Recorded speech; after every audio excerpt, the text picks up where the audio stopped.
ಅಂಬಿಕಾ, ಇಷ್ಟು ದಿನ ನೀನು ನನ್ನ ದಾರಿಗೆ ತೊಡಕಾಗಿದ್ದೆ. ಈಗ ನೀನೇ ನನ್ನ ದಾರಿಯಿಂದ ದೂರ ಹೋಗ್ತಾ ಇದೆಯಾ. ಮತ್ಯಾವತ್ತೂ ವಾಪಸ್ ಬರಬಾರ್ದು.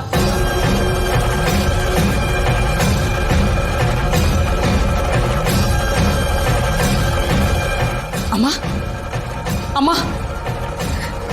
ಈ ದರ್ಪಣ ಪೂರ್ತಿಯಾಗಿ ನಾಶ ಆಗ್ಬೇಕು. ಅಲ್ಲಿವರೆಗೂ ಅಂಬಿಕನ ಕಾಪಾಡೋದಕ್ಕೆ ಯಾರು ಬರಬಾರ್ದು. ಈ ದರ್ಪಣ ಪೂರ್ತಿಯಾಗಿ ನಾಶ ಆಗೋದನ್ನ ಯಾರು ತಡಿಬಾರ್ದು. ದಯವಿಟ್ಟು ಅಮ್ಮ, ದಯವಿಟ್ಟು ನನಗೆ ಸಹಾಯ ಮಾಡಿ. ತಥಾಸ್ತು. ಈ ದರ್ಪಣವನ್ನ ಸ್ಪರ್ಶ ಮಾಡೋಕೆ ಯಾರಿಗೂ ಸಾಧ್ಯ ಆಗಲ್ಲ.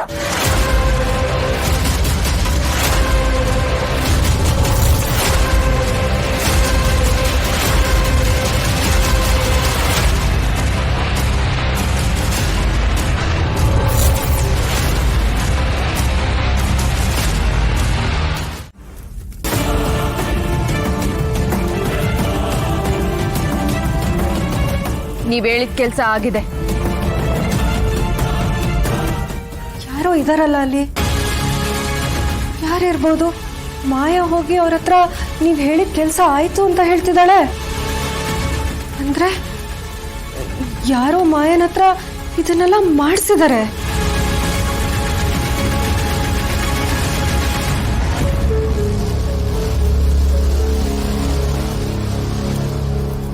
ಅಲ್ಲಿ ಯಾರಿದ್ದಾರೆ ಅಂತ ನನಗೆ ಸತ್ಯ ಗೊತ್ತಾಗ್ಲೇಬೇಕು. Good, very good. ಆದರೆ ನೆನಪಿಟ್ಕೋ, ಅಂಬಿಕನ ಸಾಯಿಸಿದ್ದು ನೀನು. ಅಂದ್ರೆ ಮಾಯಾ ಅಂಬಿಕನ ಸಾಯಿಸಿದ್ದು ನಾನಲ್ಲ. ಗೊತ್ತಾಯ್ತಾ?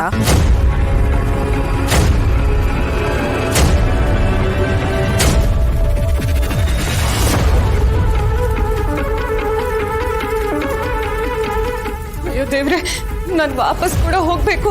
ಅಲ್ಲಿ ಯಾರಿದ್ದಾರೆ ಅಂತ ನಾನು ತಿಳ್ಕೊಳ್ಳಬೇಕು. ಅಯ್ಯೋ ಬೇಗ ದೇವ್ರೆ, ಬೇಗ ಗೊತ್ತಾಗ್ಬೇಕು ಯಾರಿದ್ದಾರಲ್ಲಿ.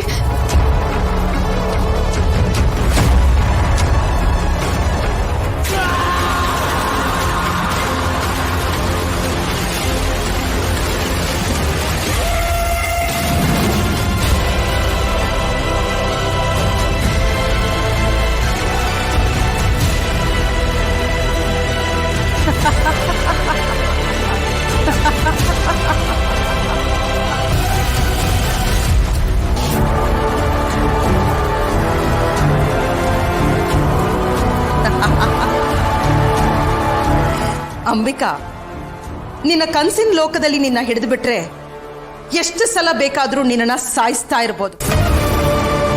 ನನಗೆ ಅವಶ್ಯಕತೆ ಬಿದ್ದಾಗ ಯಾವಾಗ ಬೇಕೋ ಆವಾಗ ನಿನ್ನ ಆಚೆ ಕರ್ಕೊಂಡು ಬರ್ಬೋದು. ಇನ್ಮೇಲೆ ನಾನು ನಿನಗೆ ಹೇಗೆ ಚಿತ್ರಹಿಂಸೆ ಕೊಡ್ತೀನಿ ನೋಡ್ತಾ ಇರು.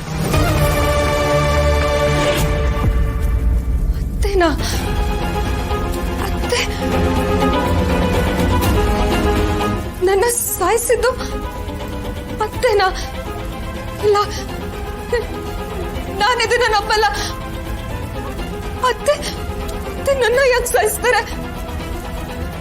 ಇಲ್ಲ, ಅತ್ತೆ ನಾನೇನ್ ಮಾಡಿದ್ದೀನಿ? ಇಲ್ಲ, ಸುಳ್ಳು ಸುಳ್ಳು. ಅತ್ತೆ ನನ್ನ ಸಾಯಿಸಿರೋದಕ್ಕೆ ಸಾಧ್ಯನೇ ಇಲ್ಲ. ಸುಳ್ಳು. ನಮ್ಮ ಕುಟುಂಬದ ಇಬ್ಬರ ಸ್ತ್ರೀಯರು ನಾನಾಗಿದ್ದಾಗೆ ಬಲಿ ತಗೊಂಡಿದ್ದೀನಿ. 2 ಪೀಳಿಗೆನ ಬಲಿ ತಗೊಂಡಿದ್ದೀನಿ. ಈಗ 3ನೇ ಪೀಳಿಗೆ ಅಂತ ಇರೋದು ಗೀತ. ಹೌದು, ಹಿತಂಗೆ 7 ವರ್ಷ ಆಗ್ಲಿ ಅಂತ ಇಷ್ಟು ವರ್ಷ ಕಾಯ್ತಾ ಇದ್ವಿ. ಅವಳಿಗೆ 7 ವರ್ಷ ಆಗ್ತಿದ್ದ ಹಾಗೆ ಇನ್ನು ಅವಳನ್ನ ಸಾಯಿಸೋದಕ್ಕೆ ಇದು ಸರಿಯಾದ ಸಮಯ ಅಂತಾನೂ ಅಂದ್ಕೊಂಡ್ವಿ.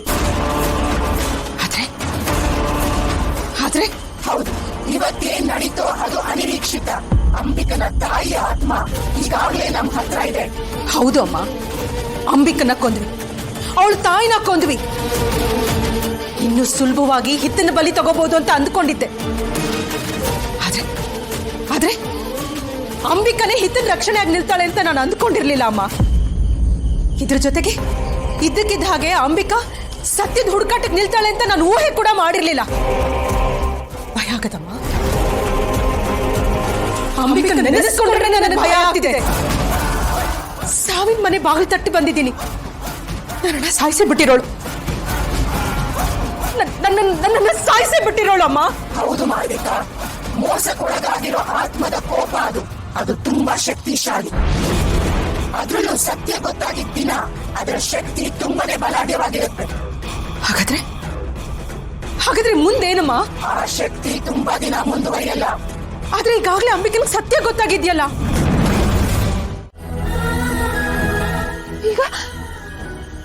ಈಗ ನನ್ ಮಗಳು ನನ್ ಕೂಸನ್ನ ಕೊಲ್ಲೋದಕ್ಕೆ ಹೊರಟಿದಾಳಲ್ಲ. ಅಲ್ಲ, ಅವಳು ಯಾಕೆ ಹೀಗ್ ಮಾಡ್ತಿದ್ದಾಳೆ? ಇದ್ರಿಂದ ಅವಳಿಗೆ ಏನ್ ಸಿಗತ್ತೆ? ಯಾಕಪ್ಪ?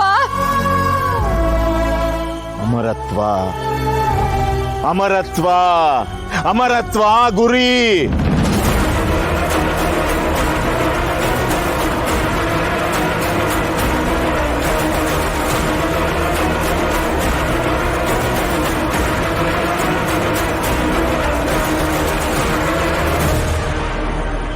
ಭೂತಕಾಲದ ಚಿಂತೆಗೆ ಇದು ಸಮಯವಲ್ಲ. ಭೂತಕಾಲದ ಎಳೆಗಳು ನೂರಾರು, ಅದನ್ನ ಮತ್ತೆ ಕಟ್ಟೋದಕ್ಕೆ ಸಾಧ್ಯವೇ ಇಲ್ಲ. ನಾವಿಂದಲೇ ಮತ್ತಷ್ಟು ಹುಷಾರಾಗಿರ್ಬೇಕು, ಮತ್ತಷ್ಟು ಶಕ್ತಿಶಾಲಿಗಳಾಗಬೇಕು. ಭೂತಕಾಲ ಹಿಂದೆ ಬಂದು ನಮ್ಮನ್ನ ಬೇಟೆಯಾಡೋಕ್ಕೂ ಮುನ್ನ ನಾವು ಮತ್ತಷ್ಟು ಹುಷಾರಾಗಿರ್ಬೇಕು.